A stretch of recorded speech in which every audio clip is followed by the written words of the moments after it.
Ano de Saturno, mudanças energéticas no planeta. Quais serão os orixás regentes, então, agora nesse ano que está entrando, 2024?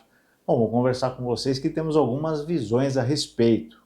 De fato, será o quê? O ano de Exu, né? Esse ano de Saturno será o ano de Exu, que é 2024. Agora, porém, nessas linhas de trabalho, né, da Umbanda, da espiritualidade, como que a gente consegue, então, entender e encaixar, né, esses pensamentos dentro desse parâmetro frequencial que estará acontecendo agora em 2024.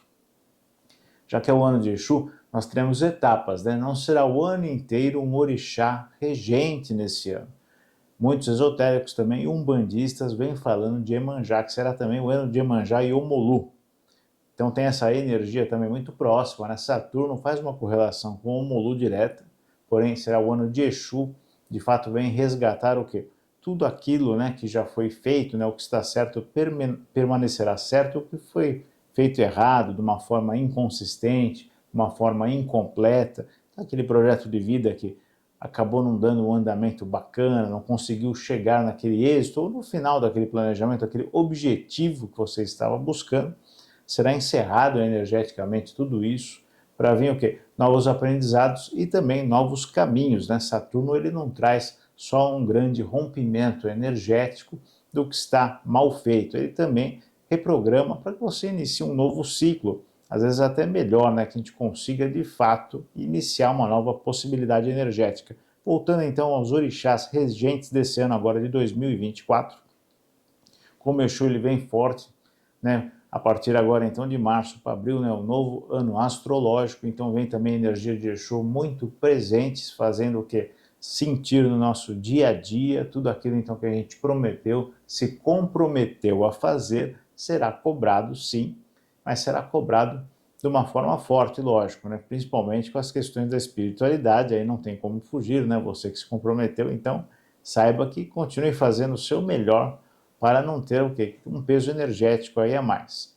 Então, o Exu ele vai trabalhar dentro das possibilidades energéticas, tanto de Omolu, sim, que é da transmutação, para transmutar as energias aí, dos padrões que estão baixos, né, transmutar em energias equilibradas, em energias mais altas. O orixá Exu, né, que a gente pode falar que é um orixá, também ele vai trabalhar também o quê? Com Xangô esse ano, para gerar um equilíbrio, isso já no segundo semestre do ano, então será presente Xangô, e lógico, Iemanjá se faz presente sim, a partir já do mês de maio para o mês de junho, então essa energia da geração, que é a mesma que é trabalhada por Omolu, né, a energia da geração, no caso, Omolu vai gerar o que? A transmutação, e Iemanjá vai gerar novas energias. Então tudo isso será agora sentido nesse ano 2024 e como que a gente consegue, né, entender um pouco melhor para saber aproveitar essa frequência eletromagnética, né, que se instaura, né, porque por meio dessa, a frequência ela vem por meio da eletromagnética, então a gente consegue compreender melhor como isso vai o quê? Se solidificar para ficar aqui no nosso padrão físico, né? Então essas energias virão, tudo que a gente está plantando então será de fato agora, a gente vai conseguir ter essa colheita, né, de tudo que a gente plantou e seja uma colheita boa para todos, sem dúvida nenhuma. Mas aí eu paro para também fazer um parênteses interessante. A gente está vivendo uma forma de um tempo, né, o calendário nosso, o calendário ainda é o gregoriano, então nós contamos aí os 365 dias ou 366, dependendo, né, se é ano bissexto ou não, então a gente tem essa variação de um dia, e aí fica nessa questão interessante que vale a pena agora levantar. Então, no calendário maia, por exemplo, eles seguiam, lógico, né, a contagem de tempo, assim como os sumérios lá atrás, eles tinham uma contagem já diferenciada. Os maias eles vieram revolucionar essa contagem de tempo. Os sumérios, o que eles começaram a fazer então? Eles colocaram uma tábua redonda, começaram a contar o tempo de forma bidimensional, que nem aquele reloginho de parede redondo que a gente coloca. E eles contavam o quê? 13 graus dividido em 12 fatias. Então eles já contavam daquela época, cada hora tendo 60 minutos, cada minuto tendo 60 segundos e assim por diante. Eles faziam a mesma contagem de tempo que nós fazemos hoje. Essa contagem suméria, ela evoluiu então para o relógio de parede europeu, né, que lá foram feitos os primeiros relógios de parede, também dividindo, né, fatiando assim esse relógio então por 12 horas, e a gente ficou nessa contagem de tempo bidimensional no calendário gregoriano, que vem do calendário juliano, isso há 3.113 anos atrás, antes de Cristo, né? Há quanto tempo? Então vem nessas contagens aí, né? Lógico que a igreja não estava formada, mas essa contagem suméria vem daí, por isso que eu estou falando da questão de contar bidimensionalmente o tempo, né? Nessa forma desse reloginho redondo aí, dividido em 12 partes. E aí depois esse relógio europeu a gente continuou contando dessa forma, contando então o ano em 365 dias, ou 366, e aí ficou dividido por causa do Império Romano. Os dias então dos meses foram acrescentados devido imperadores, né? Então julho e agosto, né, seguem um padrão de 31 dias, né? Júlio César e agosto da mesma coisa, né? Por causa também de Otávio Augustus, que foi um imperador romano. Então a gente ficou sempre tirando de um mês, né? Tirando de fevereiro para pôr em julho, para pôr em agosto, sempre o que? Ficando as datas, né, do nosso calendário, então os dias esticados nos meses por causa dos imperadores, né? Março por causa de Marco Antônio, por aí vai, então são tudo correlacionado com o Império Romano. A gente contava dessa forma, tem conta até hoje, né? O mundo inteiro conta até hoje, independente de ter vivido essa história ou não, que é uma história ocidental, mas aí a China, Japão, Coreia, todo mundo que está no Oriente também conta da mesma forma o tempo, como nós contamos aqui no Ocidente. Ficou uma coisa globalizada nesse sentido e ficou atrapalhando todo mundo, porque quem não tinha, na verdade, essa tradição de contar desta forma, só acaba atrapalhando. Mas aí vem o calendário Maia e ele começa a abrir umas novas possibilidades de contagem de tempo, porque para a gente mesmo conseguir se adaptar ao quê? À natureza.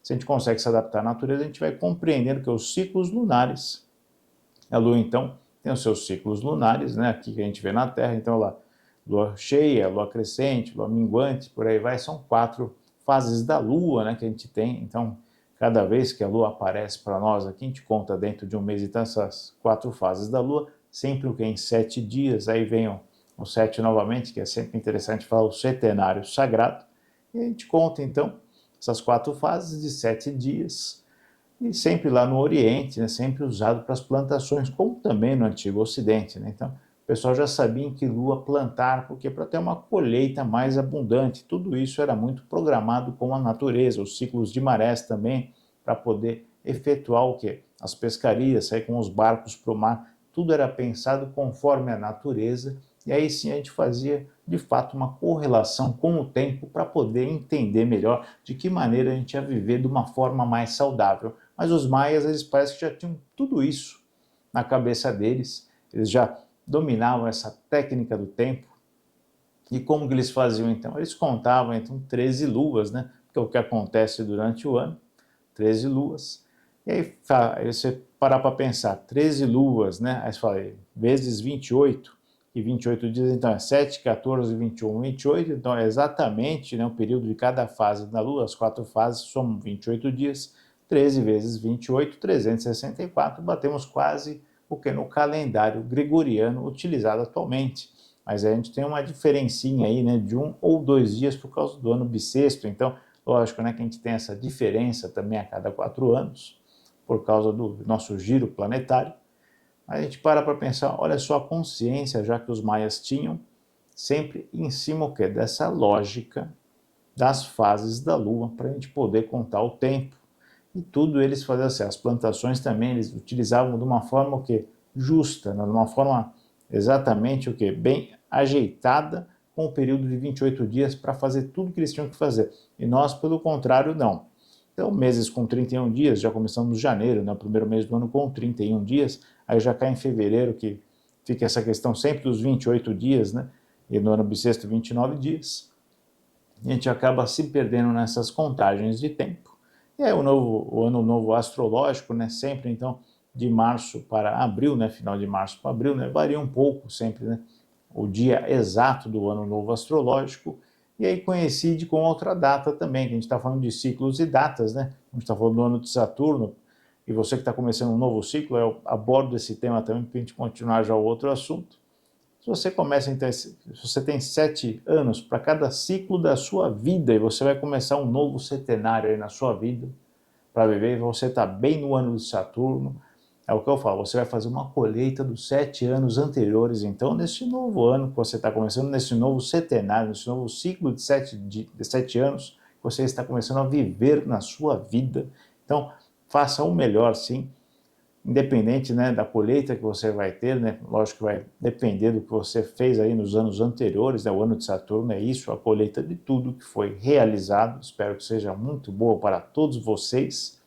E a gente para pensar, então, se você está começando um novo ciclo, você está começando, na verdade, uma nova plantação agora. Então, você está começando um novo ciclo da sua vida de 7 anos, então a gente conta 7, 14, 21, 28, vê então em que idade você está para você plantar o melhor possível já nesse ano de Saturno, que trazendo toda essa consciência que você está fazendo o melhor, não deixando nada para trás ou nada para depois, principalmente. Isso é muito importante nesta questão frequencial do seu ciclo de 7 anos que você está vivendo. Bom, e voltando agora para onde nós estávamos falando, então a questão do calendário maia, essa sapiência que eles traziam então de como viver, eles trazem o que? Até na alimentação. Eles tinham os dias certos para se alimentar com determinado tipo de alimento, porque eles sabiam que a energia, né, da Lua, a influência dos planetas naquele determinado dia dentro da semana, eles já tinham um calendário do mês que eles já praticavam dessa forma, eles sabiam que vitaminas, que enzimas, de que forma eles iriam se alimentar, o quê? Porque aquele dia estava mais suscetível à energia daquele alimento para ser absorvido pelo seu corpo, porque afinal de contas o seu corpo, sim, é um mini universo, né?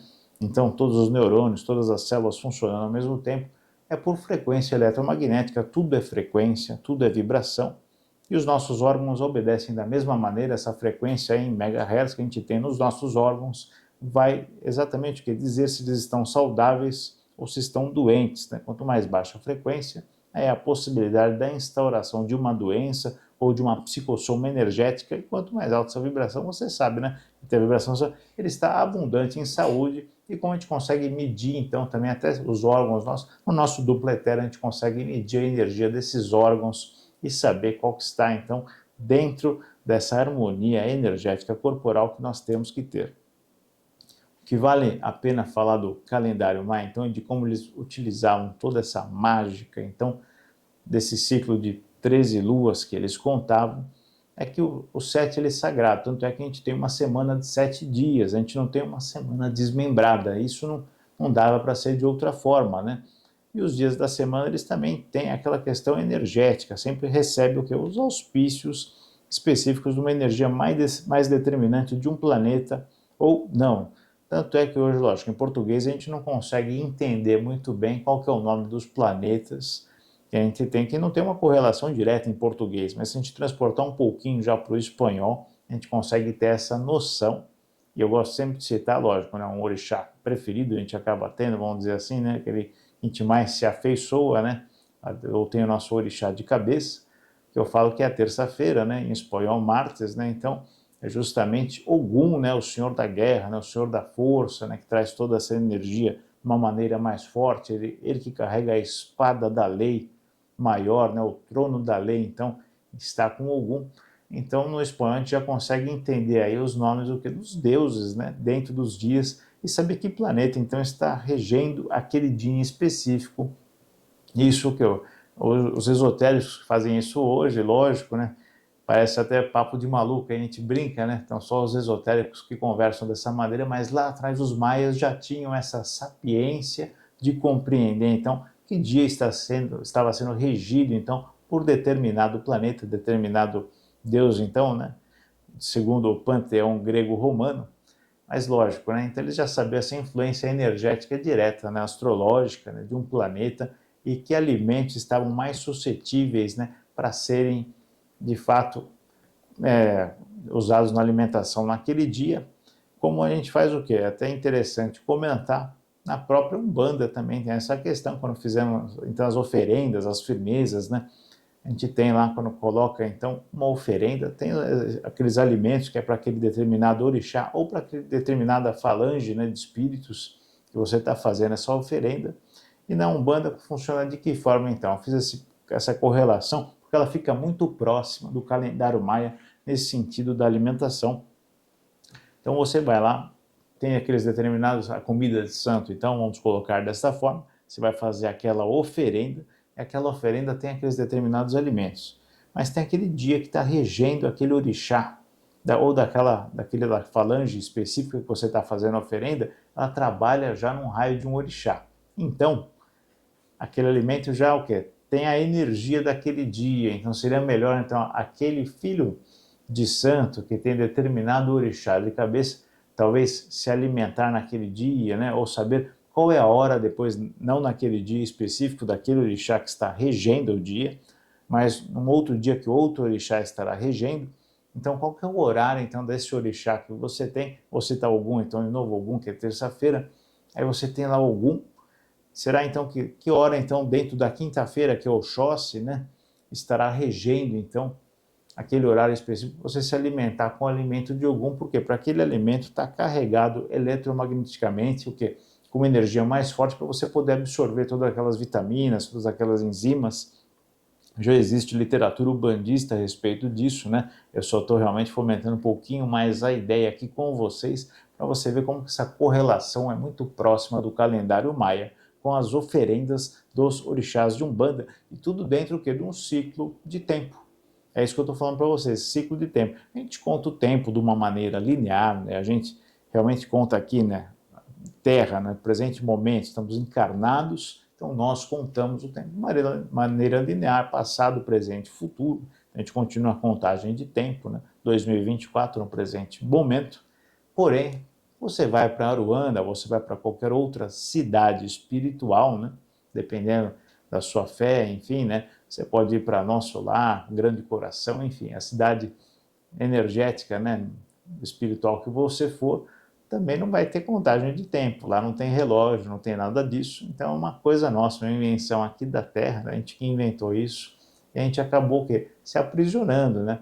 E mesmo dentro dessas, né, descobertas e invenções que nós tivemos aqui, com essa questão de contar o tempo, que de certa maneira é importante para a gente conseguir fazer os afazeres diários, lógico, a gente cai também nessa observação do ciclo da Terra mudando. Então o dia ele acaba não tendo 24 horas, como a gente acreditava que teria, né? Tem essa diferença, então por isso que eu falo dos ciclos de uma maneira geral, os ciclos de tempo, tanto os ciclos, né, de anos, dos nossos 7 anos que vão mudando, né, de ciclo em ciclo, como os 7 dias da semana, os 7 dias das fases da Lua. Então tudo é o mistério do 7. Daí quando a gente para pensar, então, dentro do nosso dia de 24 horas, às vezes ele não tem 24 horas, tem um pouquinho menos, tá? E até a ressonância do planeta Terra também mudando, né, o seu padrão vibracional, né? A gente tem a medida, então, eletromagnética, a ressonância Schumann, a gente tem como medir isso, né? E ela foi sendo alterada, salvo engano, agora estava no padrão, né, ela tem uma média de 7,83, então a ressonância Schumann, e a gente tem o nosso coração, ele também tem essa ressonância eletromagnética, quando medido, é bem interessante falar isso para vocês, e lógico, ela teve umas alterações. Quando ela começou a ser medida, cerca mais ou menos de 28 anos atrás, então, a ressonância Schumann, que é a ressonância eletromagnética da Terra, ela tinha já esse padrão, ela tinha um padrão um pouquinho inferior, ela deu uma alterada, ela chegou a dar picos até de 11, para você ter uma ideia. Então, a gente está vivendo um momento de transição. E como a gente está vivendo esse momento de transição, a gente tem algumas mudanças um pouco mais significativas, e dentro até da ciência, né? Agora a gente sai um pouco da seara da questão espiritual e esotérica, para explicar também que na parte científica a gente encontra umas explicações aí, como essa ressonância ela vem mudando. Tem aqueles sintomas que eu já citei até em outros vídeos, né, que a gente sente uma tontura, né, um zumbido no ouvido, tá? É exatamente que uma nova frequência sendo instaurada aqui na Terra, por causa desta mudança então de era, né, saindo da era de peixes, entrando na era de aquário, e além disso, também a gente partindo aí, saindo de um planeta de provas e expiações, segundo o Espiritismo, e partindo agora para um planeta em regeneração, segundo o Chico Xavier, em 2057. Então, tudo isso está dentro da temática do tempo, dos ciclos temporais aqui que nós temos, e de onde veio essa ideia toda, né? Por isso que eu quis citar, então, os sumérios que começaram com essa questão de ter uma medida de tempo e essa medição de tempo bidimensional, né? Colocando, então, né, numa forma redonda, aí você fala, por que eles dividiram, então, em 12, tudo de 30 graus? Para dar os 360 graus, né, de uma volta completa, Aí eles começaram medindo em graus, né, e depois eles partiram então para a contagem de tempo em horas, e aí eles foram fazendo esse cálculo aí,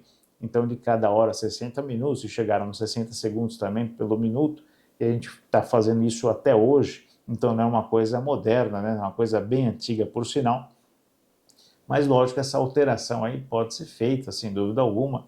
Eu acredito que daqui a um tempo a gente vai começar a se entender melhor novamente, principalmente com a questão das fases da Lua, né, dos ciclos lunares, para a gente aprender um pouquinho a trabalhar, né, tudo que ela representa energeticamente para a Terra, se a gente trabalhar de uma maneira o quê?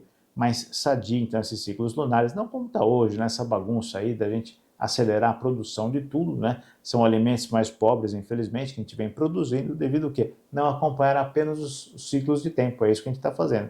A gente está o quê? Atropelando o tempo, o próprio tempo que a gente criou, a própria contagem de tempo que nós criamos. Então, acredito que o calendário maia, sem dúvida alguma, né, muita gente hoje cita, eu gosto de falar a respeito dele, porque ele traz, então, informações muito preciosas a respeito de uma vida mais saudável. Quando a gente entra em contato mais com a natureza, né, com o natural, a gente passa a observar as fases da Lua, então, justamente para ter os nossos comportamentos aí de uma melhor maneira, né, para a gente conseguir exercitar tudo que a gente faz no nosso dia a dia de uma maneira mais inteligente.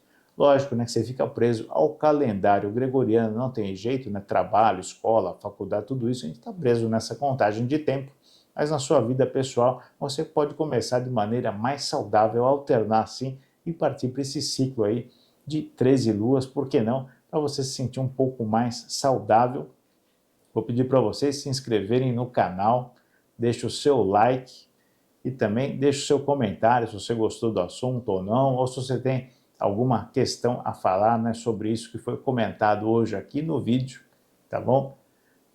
Deixa o seu like então, se inscreve no canal e mais uma coisa que eu vou falar para vocês, para o próximo vídeo a gente pode estar falando de uma sequência dos ciclos de tempo, que eu achei bem interessante esse assunto, espero que vocês tenham gostado, até o próximo vídeo, meu grande abraço para vocês.